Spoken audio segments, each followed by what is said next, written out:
hair, so I'm just feeling to make sure that there's no lumps or bumps. You have good hair dispersion. There's no bald spots or anything, so that's good as well. Next, I'm going to check your neck. So I'm just looking at your neck. It looks good. I don't see any swelling or any abnormalities there. And now I'm going to check your temporal artery. So I'm just palpating, and I feel that temporal artery really well. And I feel that one really well too. And now I'm going to auscultate. So I'm just going to use the bell of my stethoscope, and I'm going to auscultate. If I can. Good.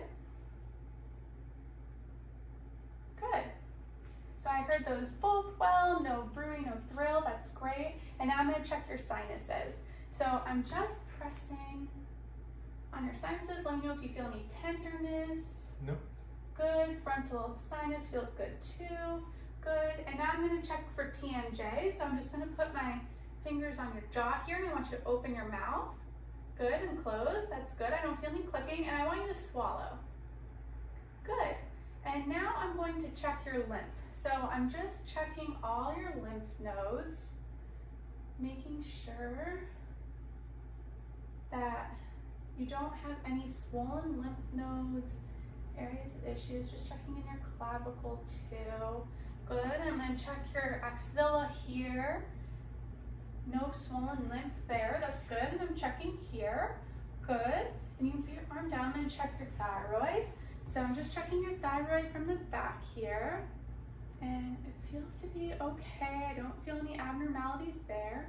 And next I'm gonna check your carotid arteries. So I'm just gonna palpate. Good, nice strong carotid artery there. And there. Oh, great. And now I'm going to just take a listen to those carotid arteries as well.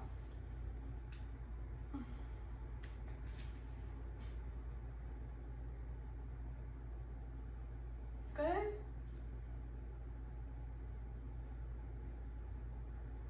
Good. Okay, so that assessment seems to be good. Next, I'm going to check your eyes. So I'm just looking at your eyes right now. It looks like your conjunctiva are nice and clear and white. You don't seem to have any, visual abnormalities. Now I'm going to check your eyelids. So I just want you to close your eyes, and I'm just going to lightly palpate your upper and lower eyelid. That seems to be normal. Good.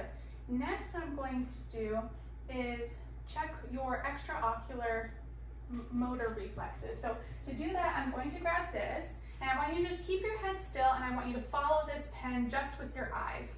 Okay, so you're just gonna follow.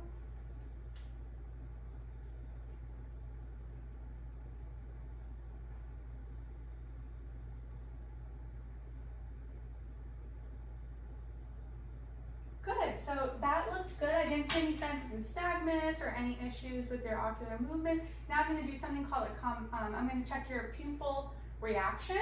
So I'm going to use this light right here. I just need you to look right at me, and I'm going to make sure that your pupils react to the light appropriately. So just look straight at me.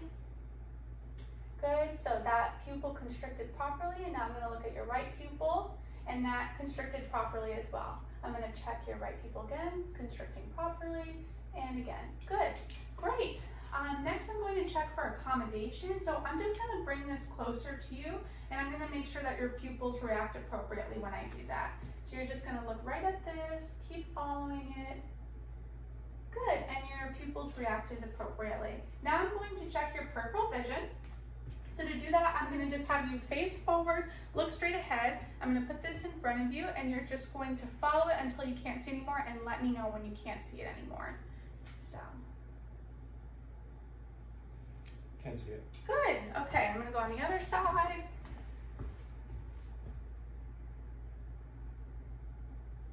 Can't see. Good. Okay, and now I'm going to explain the Snellen chart. We don't have the Snellen chart here, but typically what I would do is have you look at a chart that had letters in different sizes. You would stand about 10 feet away from that, and that would be able to tell me if you had any vision impairments or not, and if you need to see an eye doctor. But we're not going to do that now. Next, we're going to actually do a hearing test. So first, I'm just going to look at your ears. So I'm just inspecting them. They seem to be good, nice and symmetrical, no issues there. And I'm going to do something called a whisper test. So I'm going to go behind you. And what I need you to do is just cover your left ear, and I'm going to say 3 things in a whispered tone. I need to have you repeat them back to me. 249. Great, and then you're going to do the other ear. 3KL. Perfect. Okay, so your whisper test came back well, so that's good. And now I'm going to check your nose. So I'm just first checking to make sure your nose is symmetrical, looks to be good. And next I'm going to make sure that your nares are patent. So what I want you to do is put your finger, and you're just going to inhale and exhale. Good, it seems like it's patent there. And you're going to do the other nose. Good, great. And now I'm going to check your sense of smell.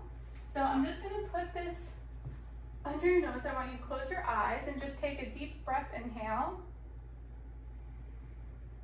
Cinnamon. Yep, you got it. So your sense of smell is intact. And now I'm going to just grab the pen light and I'm going to just take a look at your nares, make sure there's nothing obstructing up there, or you're having any issues. So it looks like both your nares are normal, no issues there. Next I'm going to do a throat exam. So all I need you to do is stick your tongue out, put your tongue up, down, and side to side. Good. And typically now what I would do is test your gag reflex, but we're not going to do that today. The way we would do that is we would use a cotton tip applicator and put it to the back of your throat and see if you respond with a gag reflex. Another way to do that is with stroke patients. We typically have them have a sip of water and we see if they are capable of swallowing that sip of water properly without having any issues like coughing or any complications like that. But we're not going to do that today. Right now, all I'm going to do is just have you open your mouth and I'm going to check to make sure your oral mucosa is good.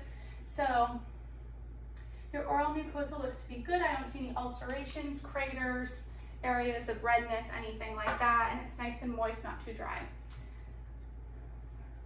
Now what I'm going to do is check your cardiac system. So to do that, first I'm going to check if you have any jugular vein distension. So I'm just checking. Jugular vein distension is typical with people with fluid overload. It doesn't look like you have that issue right now. Now I'm going to just palpate all of your pulses. So I'm going to palpate your carotid pulses again.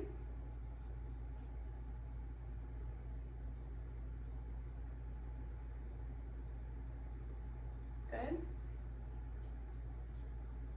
And good. And I'm going to just make sure I can palpate your heart at the maximum impulse, which I can. It feels good there. Good. And now I'm going to palpate your your brachial arteries first. So I can feel the brachial. Good. I'm going to test the radial. Good. And I'm going to do the brachial.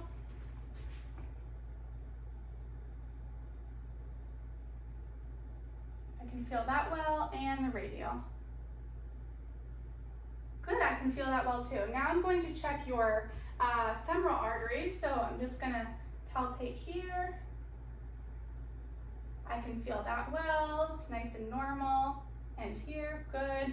I'm going to test your popliteal pulses. So I'm just going to go behind your knee here. I can feel that well.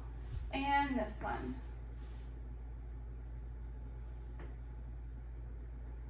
Good, I can feel that well. I'm going to feel your post-tibial pulse.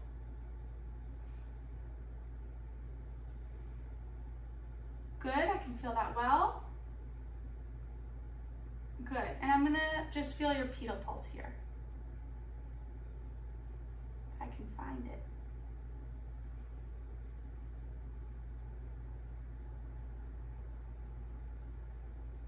Good, and here.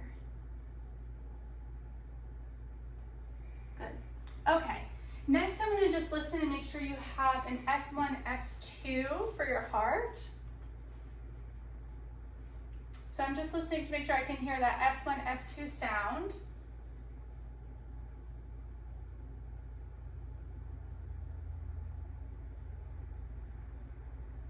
Good, so I can hear that well. And now I'm going to listen to the aortic. So I'm just going across here. That's the aortic point. I'm listening to the pulmonic point. That sounds good. Now I'm going to the Erbs point. That sounds good. And the tricuspid. I can hear that well. And the mitral. And I'm just going here. Good. I can hear all those points really well. And now I'm just going to do it again, but with the bell of my stethoscope.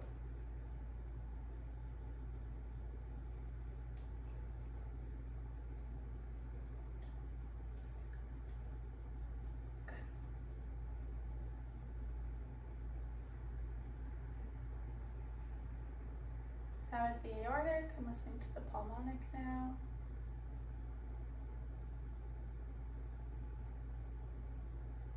This all seems to be normal. I'm listening to the Erbs point.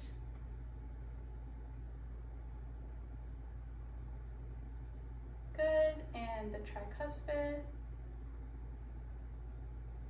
Good. And the mitral. Good, so I don't hear any abnormalities there. Now I'm gonna listen to the aortic pulse. So that's right here. Good, I don't hear any bruit or thrill there. I'm also gonna listen to the renal arteries. Good, and here. And now I'm gonna listen to the femoral arteries. That sounds good.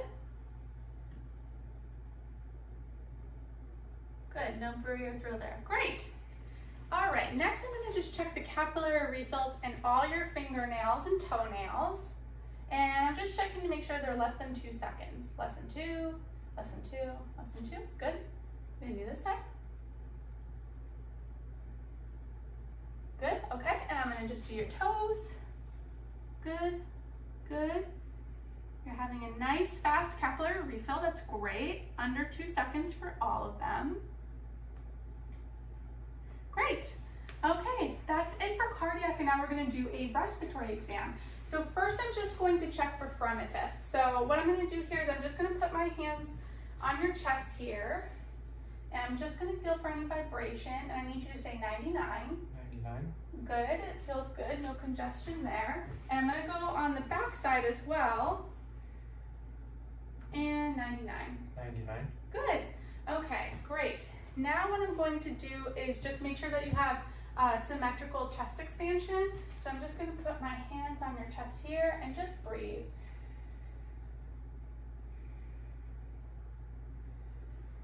Great. Feels good. Nice and symmetrical. So next what I'm going to do is palpate, percuss in all sections of the lungs. So I'm just going to start in the intercostal spaces, and I'm going to do 5 in front in a zigzag motion. Good. Good.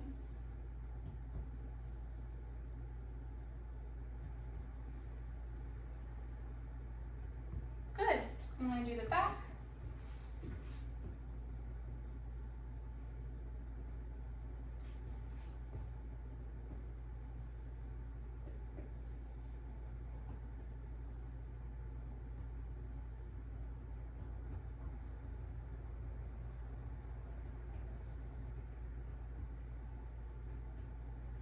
And before I auscultate your lungs, I'm actually going to explain how I would check your pulse. I'm going to do a palpable systolic.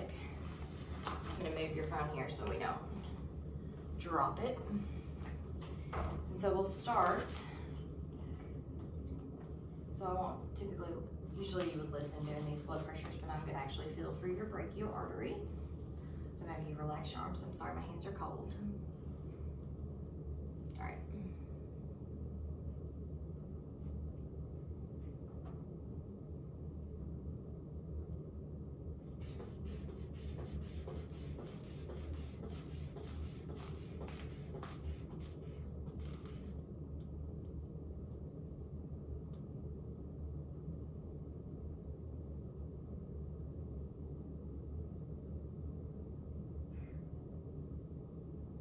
104. And then typically we would wait for 30 seconds to get the diastolic. Let that deflate all the way.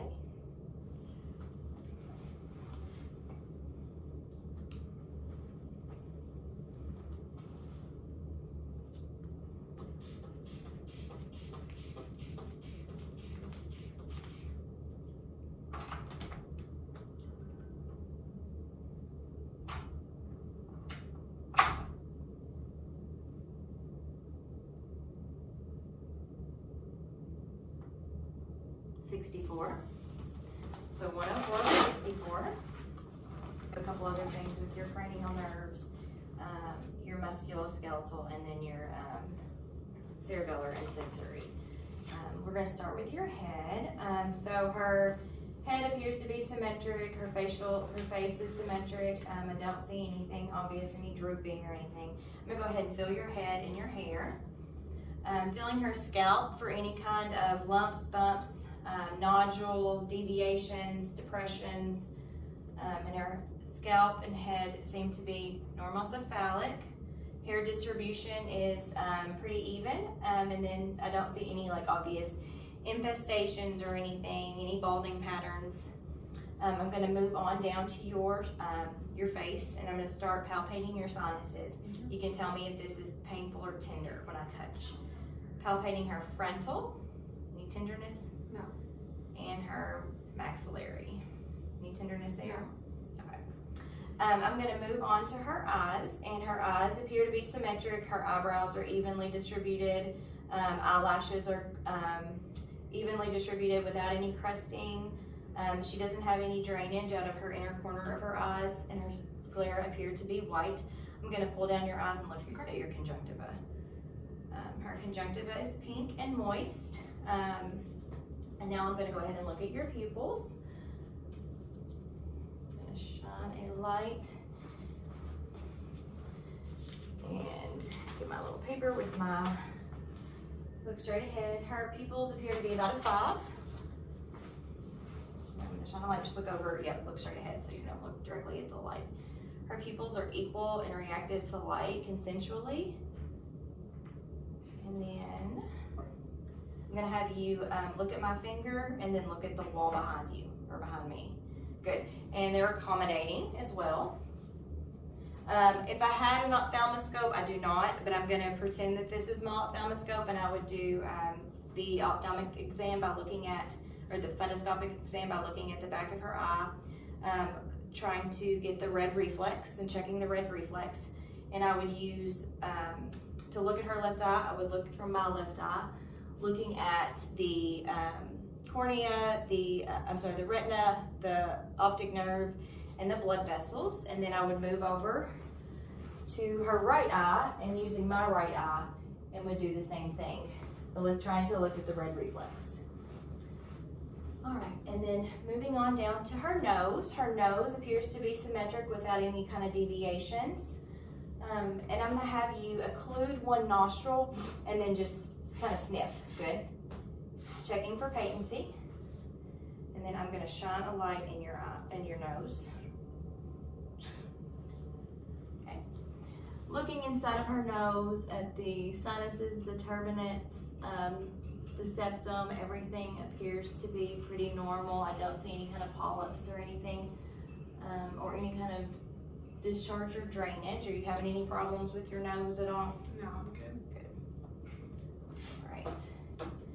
I'm going to move on to her ears. First, I'm going to start with palpation of your ears. You tell me if you have any pain or tenderness.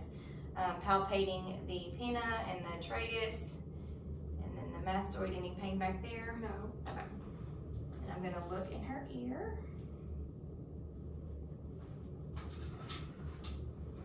Pulling up and backwards. And I'm looking at the tympanic membrane, which appears to be pearly gray with the cone of light. Moving on to the other side. Pulling up and back. And the tympanic membrane is intact, pearly gray. The cone of light present.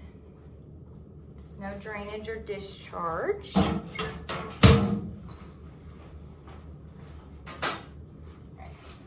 Gloves. My hands. Okay, moving down to her mouth. Her mouth is looks normal. There's no drooping of her one side of her mouth. It's symmetric. She does not have any kind of dryness or cracking of her lips. They appear to be pretty moist.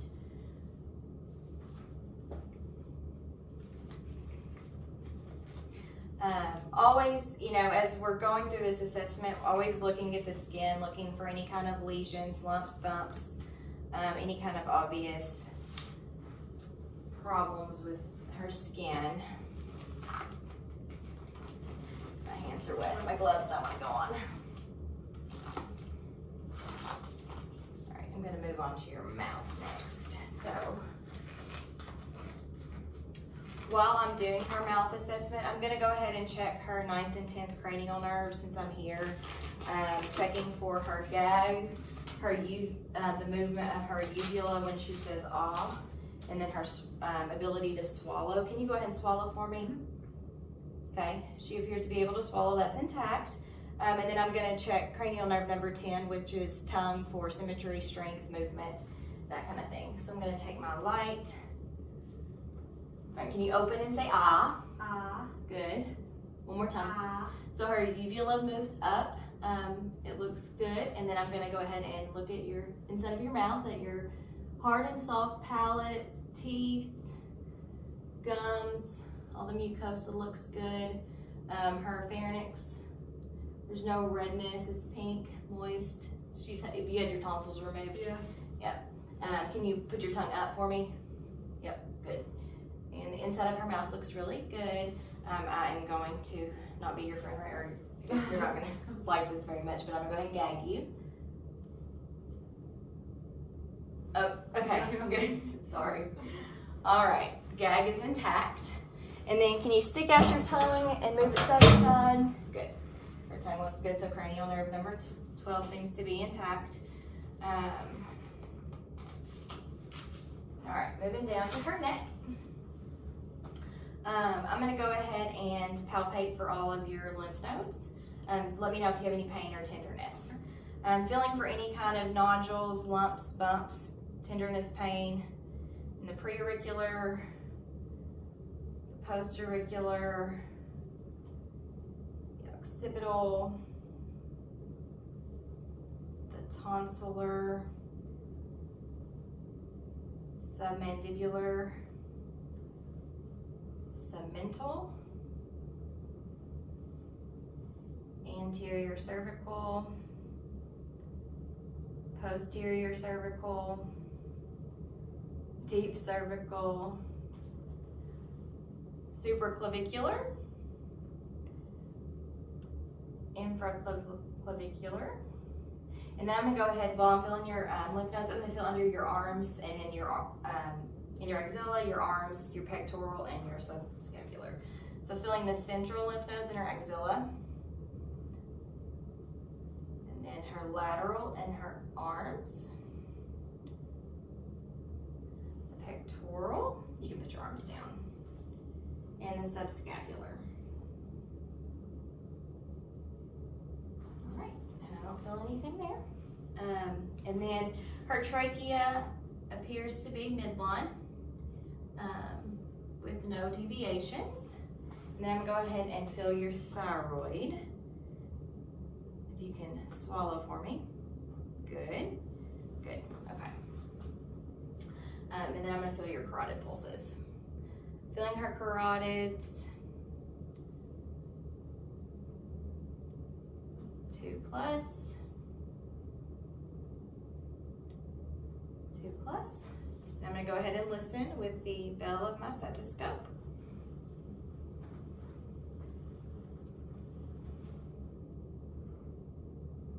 Listening for any bruise. I can get them.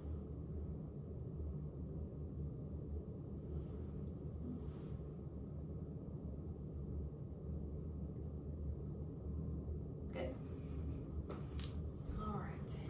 go ahead and move on to her back. If you want to go ahead and just flip around, and I'm gonna, yep. So looking at her chest, I'm gonna feel her spine, palpating for any kind of lumps, bumps, nodules that aren't supposed to be there, any tenderness as I move along, any pain or anything. No. And then her paravertebral muscles. Her AP diameter appears to be a 1 to 2, no barrel chesting. And then I'm gonna go ahead, while I'm here, I'm gonna go ahead and kind of hit the back of your flanks right here. If you have any pain or tenderness, let me know. Okay. Right. Any pain? No. No pain. Okay. And then I'm gonna go ahead and percuss in 10 regions.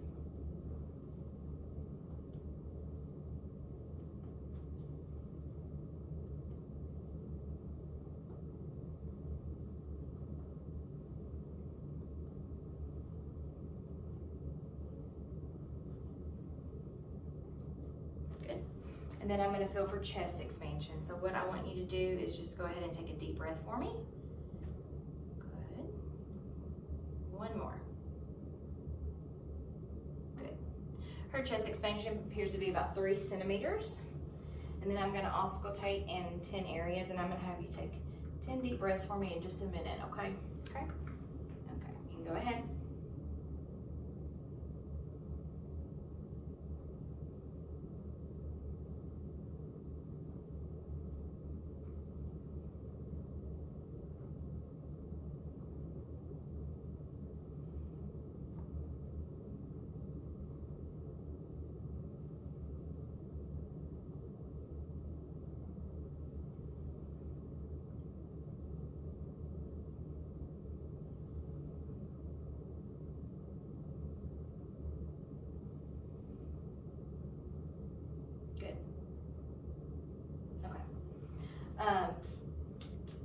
While I'm here, I would be looking at her skin, making sure she doesn't have any lesions, lumps, bumps, anything that should not be there. All right, I'll have you flip back around and I'll look at your interior chest. Once again, assessing for skin characteristics,